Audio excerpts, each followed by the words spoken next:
اهلا بيكم يا شباب، وحشتوني جدا.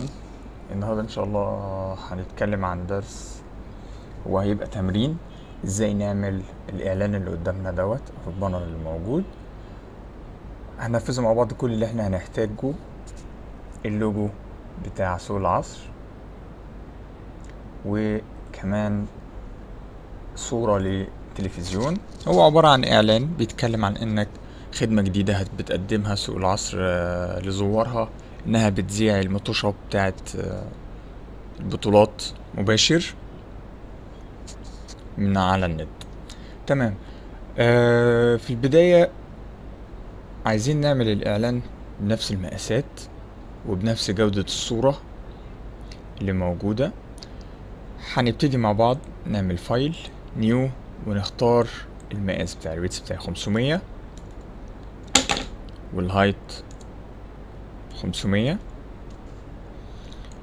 والريزوليوشن هنخليه 300 بيكسل بير انش، وار جي بي، وهنسميه اكس داش سوق. اوكي، ظهر قدامي التمرين. نبتدي اول حاجة نعملها ان احنا نعمل جريدين. نختار من هنا مقاس الجريد اللي احنا عايزينه، وليكن نقول اوكي. نضغط شيفت. الشيفت بيخليني طول ما انا بتحرك، يعني زي ما احنا شايفين كده بيتحرك 45 درجة معايا على طول. نازل انسان حاجة كده. ممكن نعمل بعد كده كنترول تي ونعكس الجريديان بتاعي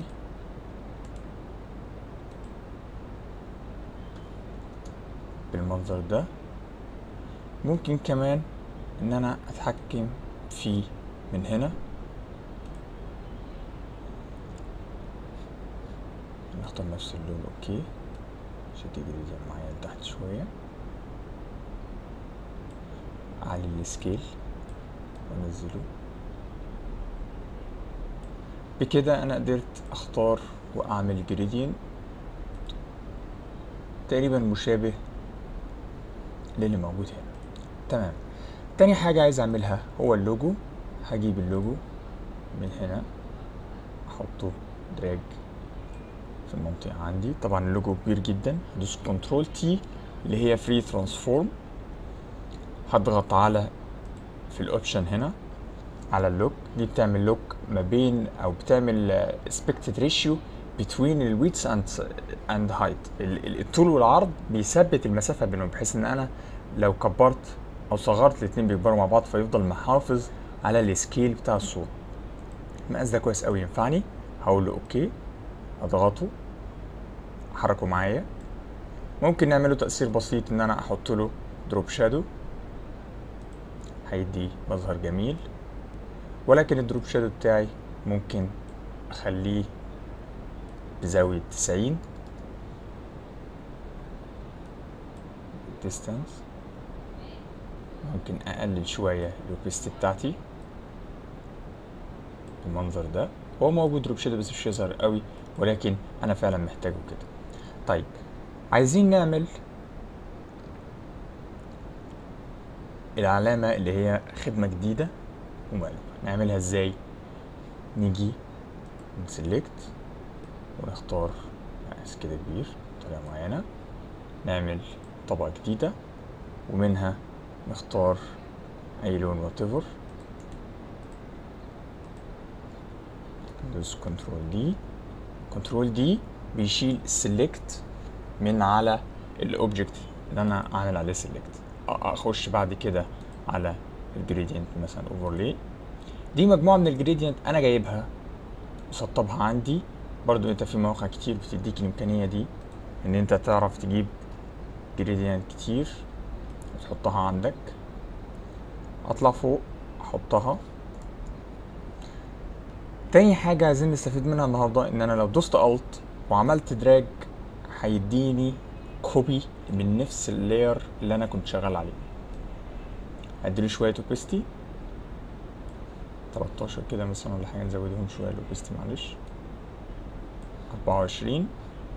خلي طبقة الاوبستي تحت والطبقة العادية اللي فيها الجريدينت فوق. وبكده قدرت ان انا اعمل منظر بالظبط شبيه بكده باللي موجود في الاعلان. طيب بعد كده ابتدي اقدر ان انا اكتب الكلمة بتاعت خدمة جديدة، اكتبه عربي،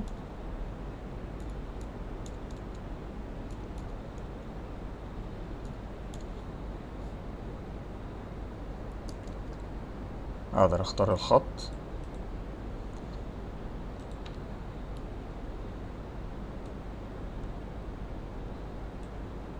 مثلا حاجة كده مش لذيذ، اختار خط تاني ممكن ده يبقى حلو.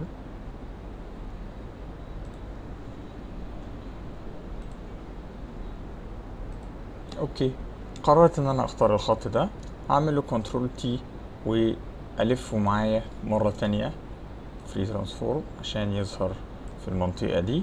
اعمل كنترول تي تاني واعمل اسبكتد ريشيو واقلل السايز بتاعي، هقول له اوكي، واجي هنا اديله color عشان يظهر معايا، اديله الكلر الابيض، اقول له اوكي. اوكي كده بقت الاعلان ظاهر معايا خدمة جديدة. ابتدي بعد كده عايز احط الاعلان بتاع التلفزيون، الصورة بتاعت التلفزيون اللي عندي.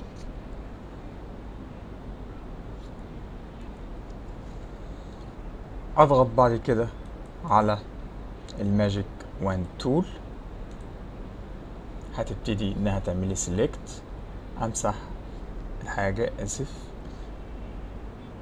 اخده معايا الاول هناك عشان بس يظهر الخلفية، احطها في البروجكت معايا كده. قدرت ان انا احطه.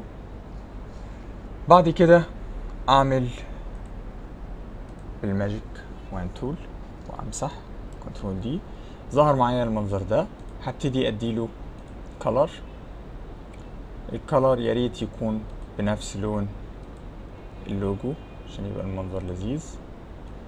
هقول له اوكي. بعد كده هروح على select tool واختار alt ودراج عشان اعمل نسخة تانية على لاير جديد.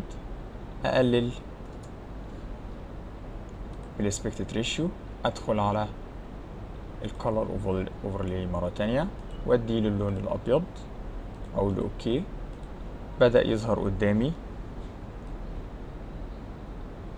ادوس كنترول تي وابتدي ان انا اكبره شوية